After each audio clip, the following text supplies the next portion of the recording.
नमस्कार। इन खबर में आपका स्वागत है। कहते हैं कि वक्त बड़ा बलवान होता है, उसके आगे किसी का बस नहीं चलता। कभी दक्षिण भारत को कांग्रेस का किला कहा जाता था, जिसे कोई ढहा नहीं सकता था।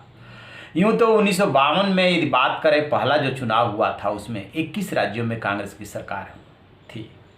तूती बोला करती थी, दूसरी पार्टी का कोई नामो निशान नहीं था।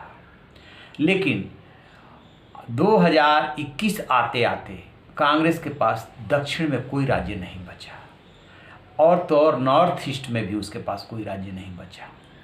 उसके पास सिर्फ 5 राज्य बचे हैं।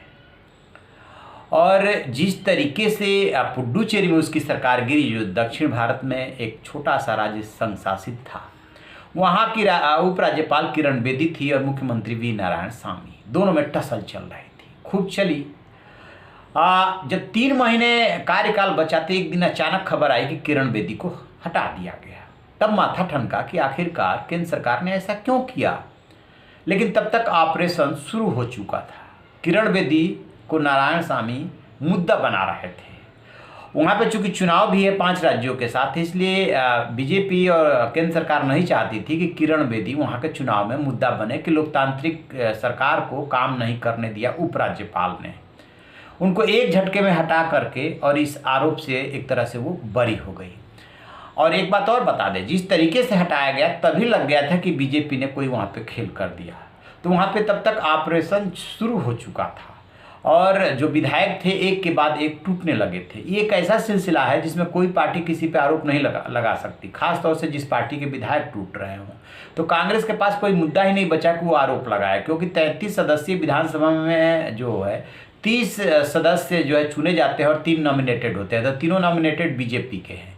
अब बाकी कांग्रेस के और डीएमके के विधायकों से ये सरकार बनी थी। धीरे धीरे विधायक खिसकते गए। नतीजा ये हुआ कि 28 जो स्ट्रेंथ बच रही थी उसमें जो है कांग्रेस सरकार अल्पमत में आ गई, और अल्पमत का नतीजा ये हुआ कि नारायण सामी को इस्तीफा देना पड़ा।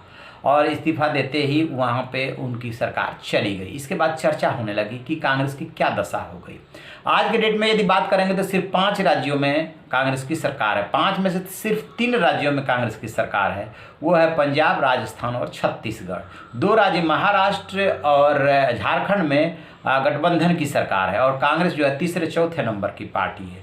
तो अंदाज़ा लगा लीजिए कि एक राष्ट्रीय पार्टी का क्या हाल हुआ है।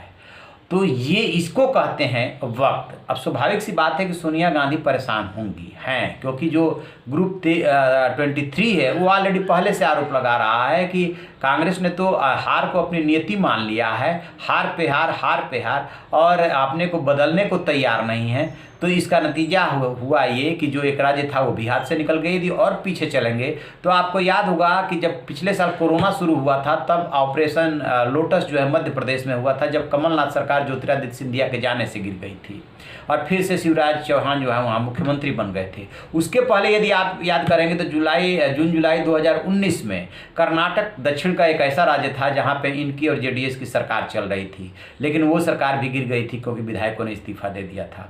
तो इस तरीके से कर्नाटक निकलते ही एक पुडुचेरी बचा था, वो भी निकल गया। दक्षिण भारत से कांग्रेस साफ हो गई, और अब जो है 3 राज्यों में उसकी अपनी सरकार है, 2 राज्यों में गठबंधन की सरकार है। हालत बहुत पतली है। जिन 5 राज्यों में चुनाव होना है, यानी कि पश्चिम बंगाल, असम, केरल, तमिलनाडु और पुडुचेरी, उसमें भी दूर दूर तक ऐसा नहीं दिख रहा है कि अपने दम पे कहीं वो सत्ता में आने वाली है। यदि बात करें पश्चिम बंगाल की, तो वहाँ पे लड़ाई टीएमसी और बीजेपी की है। कांग्रेस और लेफ्ट जो है वो गठबंधन में चुनाव लड़ रही है। असम में थोड़ा अपनी स्थिति ये सुधार सकते हैं, लेकिन सत्ता में आए अभी ऐसा कुछ दिख नहीं रहा।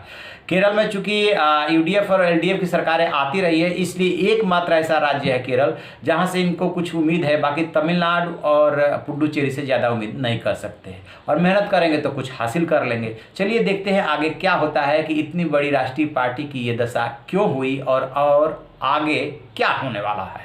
तो आप रहिए ना बेखबर, देखते रहिए इन खबर। Thank you.